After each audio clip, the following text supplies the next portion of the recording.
நிறுத்திவிடும். நிறைகுடம் தழும்பாது குறைகுடம் பூத்தாது. இந்த 2 வாசகமே போதும் என்ன எங்களோட அண்ணன் திரு கருப்பையா அவர்களின் பெருமையை சொல்வதற்கு. ஏன்னா இப்போனா ஒரு சின்ன உதவி, யாராவது ஒரு சின்ன உதவி பண்ணால் கூட அது ஃபேஸ்புக்கு, வாட்ஸ்அப்பு, ஸ்டேட்டஸு அது இதுன்னு எங்கேயே போட்டு போயிடுவாங்க. இந்த அண்ணன் அவர்கள் நிறைய பேர் நிறைய உதவி பண்ணியிருக்காரு. அதை யார்கிட்டமே ஒரு நிமிடம், ஒரு வினாடி, ஒரு நிமிடம் கூட அந்த உதவி செய்ததை பற்றி வெளியே காட்டக்கூடாதவர்கள். எப்படின்னா 2006 இருந்து 2017 வரைக்கும் சென்னை 18 வரைக்கும் 12 வருடங்கள் சென்னை பேரூராட்சி இயக்கத்தில் நான் உதவியாளராக பணிபுரிந்து செயல் அலுவலர் நிலைக்கு வேலை செஞ்சு அங்கிருந்து நான் வெளியே வந்தேன். அப்போ 2017ஆம் ஆண்டு என்னுடைய தந்தையார் மதுரையில் காலமாகிவிட்டார். நான் சென்னையிலிருந்து இரவு புறப்பட்டு மதுரைக்கு வர வேண்டும். அண்ணன் அவர்கள் அப்போ தேனியில் ஏஎஸ்பியராக வேலை பார்த்துட்டு இருந்தாங்க. நான் சென்னையிலேருந்து வர்றதுக்கு முன்னாலே அங்கே என்னோட வீடு சிலைமான், மதுரை மாவட்டம் சிலைமானில் என்னோட வீடு இருந்துச்சு. அந்த வீட்டுக்கு எனக்கு முன்னால் ஒரு பெரிய பணமுடிப்போட அண்ணன் உட்காந்துட்டு இருக்காரு. நான் பணமே அவர்கிட்ட கேட்கவே இல்லை. எனக்கு ஒரு 50,000 அப்போ ஒரு பெரிய பணம், ஒரு பணமுடிப்பை என் கையில் கொடுத்துருந்தாரு. உண்மையிலே எனக்கு அப்போ அந்த சமயத்தில் பணமே கையில் 10 பைசா எதுவுமே கிடையாது. சின்ன பேரூராட்சியிலிருந்து உடனே நைட்டாக கிளம்புறேன். எங்கள் அப்பா ஒரே நாளில் ஆஸ்பத்திரி போனாலும் அடுத்த நாள் இறந்துட்டாரு. ஆஸ்பத்திரியில் அட்மிட் பண்ணுறதுக்கு அண்ணன் தான் ரொம்ப உதவி பண்ணியிருந்தார். மீனாட்சி மிஷன் ஆஸ்பத்திரியில் தான் அண்ணன் தான் அட்மிட் பண்ணியிருந்தாங்க.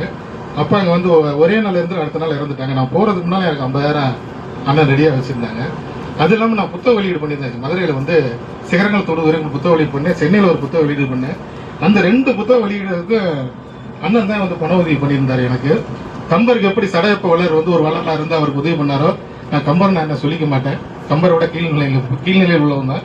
எனக்கு ஒரு சடையப்ப வள்ளல் மாதிரி அண்ணன் எனக்கு எப்பப்போ பண தேவைகள் இருக்கோ அப்பப்பெல்லாம் வாங்கியிருக்கேன். இது வரைக்கும் நான் 1 ரூபா கூட திருப்பி கொடுத்ததே இல்லை. அன்னைக்கு வீட்டில் போய் சண்டை கிட்ட போட்டுறாங்க, பணத்தை கொடுத்த பணத்தை ஏன் கேட்கல, சண்டை கிட்ட போட்டுறீங்க.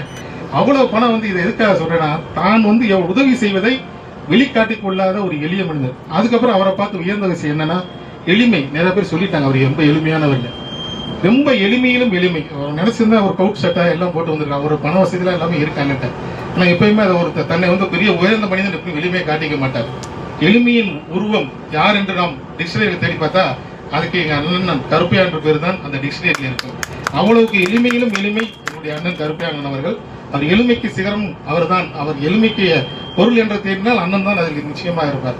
அது மட்டும் இல்ல, அவர் பாக்குறதுக்கு இப்ப நித்திர திருநீர் வைக்கல. பெரியார் எப்பவுமே திருநீர் வைக்க மாட்டார். ஆனா பெரியார் திருநீர் வைத்தால் எப்படி இருக்குமோ அதே போன்று எங்க அண்ணன் திருநீரும் வைப்பார், பெரியாரும் கருத்துக்களையும் எடுத்துரைப்பார். திருநீர் வைத்தவன் தவறு கிடையாது. மூட நம்பிக்கைக்கு நாம் எப்போதும் அடிமையாக கூடாது என்பதற்கு எனக்கு ஆணித்தனமாக சொன்னவர். அவர் சொன்னதுக்கு பிறகுதான் ஆனந்த விடன் என்ற ஒரு புத்தகமே இருக்கிறது. அவரோடு பயணிக்கும் போதெல்லாம் ஒரு சில அறிவுரைகள் சொல்லிக்கொண்டே இருப்பார்கள். சென்னைக்கு வரும்போது என்னுடன் பேசிக்கொண்டே இருப்பார்கள். கடலூரில் நான் உதவி இயக்குநர் அலுவலகத்தில் வேலை பார்த்தேன். அவர் மண்டல செயற்பொறியாளராக திருச்சியில் பணியாற்றினார். அறிவுரைகள் அப்பப்போது சொல்லிக்கொண்டே இருப்பார்.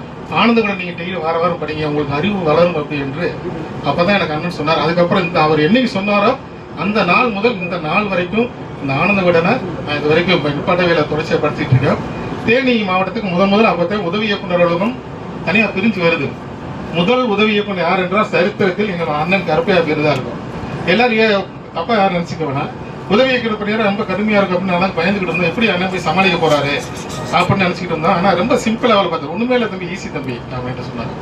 ரொம்ப ஈஸி தம்பி, அழகா டேக் ஓவர் பண்ணிடலாம். வேலை அன்னைக்கு செஞ்சோம்னா வேலை ஈஸியாக டேக் ஓவர் பண்ணிடலாம். தேனி மாவட்டத்தில் பல சமுதாய கூடங்களும் நல்ல பாலங்களும் நல்ல சாலைகளும் இப்போது இருக்கிறது என்றால் அதற்கு மூல காரணம் என்னுடைய கருப்பையா அண்ணன் தான். அதற்கு மூல காரணம் இப்போது நீங்கள் சென்று தேனியில் பார்த்தால் கூட உடையாத பாலம், பழுதாகாத சாலை இன்னும் இருக்கிறது என்றால் அதற்கு உதவி செயற்பொறியாளராக செயற்பொறியாக இருந்தவர் எங்கள் அண்ணன் கருப்பையா என்பதை யாரும் மறுக்க முடியாத உண்மை அவர்கள். அதே போன்று அவர்கள் கோபம் கண்டிப்பா வரும். எல்லா மனிதனாக இருந்தால் கோபம் கண்டிப்பா வரதான் செய்யும். அதே மாதிரி கோபம் வரும். சொன்ன மாதிரி தம்பி ஒருத்தர் சொன்னாரு, கோவம் அடுத்த செகண்ட் என்னை சாப்பிட்டியா அப்படின்னு கேட்பாரு. அந்த மாதிரி கடலூருக்கு நிறைய அண்ணன் என்னை திட்டிருக்காரு.